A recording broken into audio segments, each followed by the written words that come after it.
Welcome back.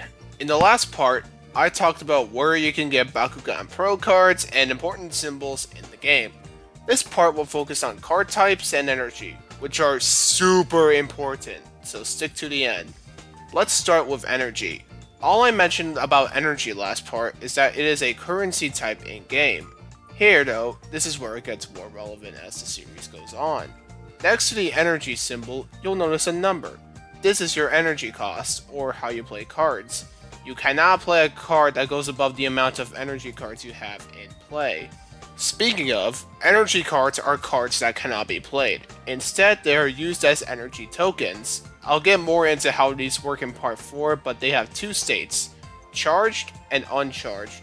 Charged energy cards take a vertical position and have usable energy, while uncharged energy cards take a more horizontal or flipped position and have unusable energy. You can uncharge a card by paying the energy cost in a card. Now let's get into card types, which are also important. There are around 12 card types, but for the sake of simplicity, I decided to separate them into two different categories, character cards and ability cards. First, we will get into character cards. There are 4 types of these cards: the standard Bakugan character cards, the epic character card, the fusion character card, and the epic fusion character card. If you can't tell, fusion character cards and their epic variants are considered different character card types. This also goes for their non-fusion epic character card types.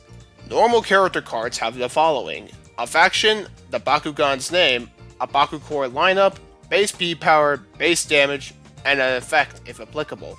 Epic character cards are the same as normal character cards, with the exception that they always have an effect. In rare cases like Aurelus Dragonoid, their base B power also might get a buff. So while I was gathering some images for the video, I discovered that some epic character cards can actually nerf your Bakugan as well.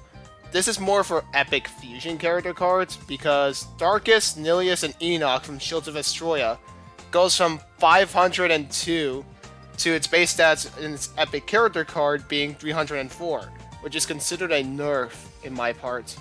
Epic character cards only appeared in Fusion Force and Shields of Astroya, so they're kind of hard to come by. Fusion character cards are also the same as normal character cards. However, one thing separating the two is that fusion character cards are double-sided.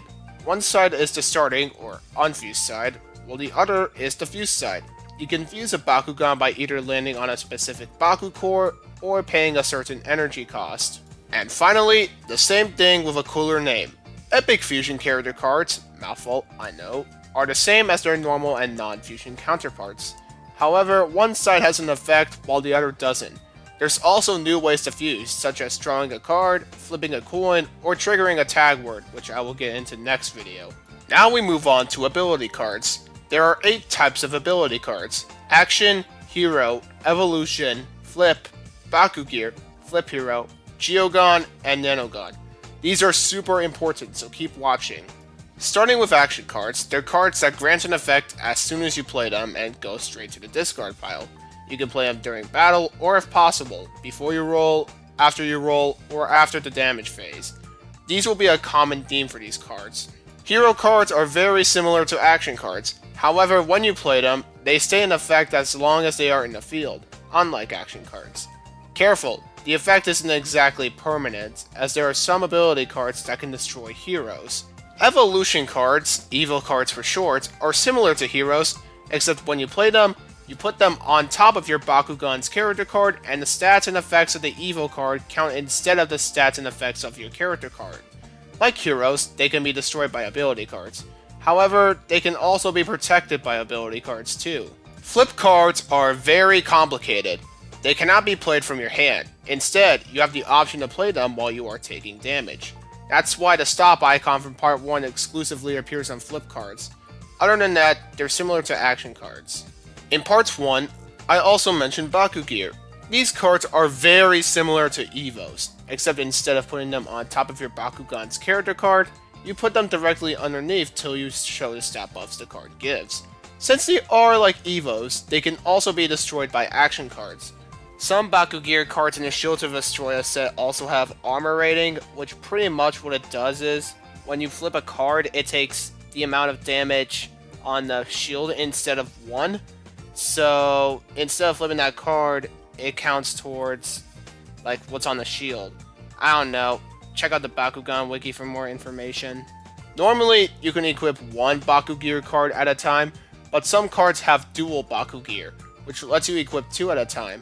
There's also a reminder text in case you forget. Flip heroes are a combination of flip cards and hero cards. Nothing new, but I guess I can explain them anyway. If you want to skip this portion, I'll leave a timestamp in the comments. Like flip cards, you can't play them from your hand, and instead you play them while taking damage. Only this time, you remove it from the discard pile, and the secondary effect is in play while this card is in the field. And like regular heroes, they can be destroyed. Geogon cards are also complicated. When you play them, retract your defending Bakugan and drop your Geogon from one card length high. The stats and effects of the Geogon replace your Bakugan stats for the rest of the battle. After the battle is over, retract the Geogon and place the used Geogon card in the discard pile. And yes, based on the language, the toy is required, unlike Bakugear. They can only be used during a battle too.